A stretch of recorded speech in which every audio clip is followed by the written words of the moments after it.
রাস্তার নাম নিয়ে আরো একটি প্রশ্ন এসেছে একজন ফলোয়ারের কাছ থেকে। উনি জানতে চান যে বর্ডওয়ান রোড বলে যে একটা রাস্তা আছে, সেই রাস্তাটার নাম বর্ডওয়ান রোড কেন?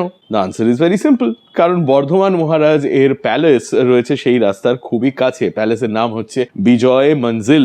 বর্ধমান রাজ পরিবারের গোড়াপত্তন আমাদের বাংলায় করেছিলেন আবু রাজ কাপুর বলে একজন ভদ্রলোক 1657 সালে।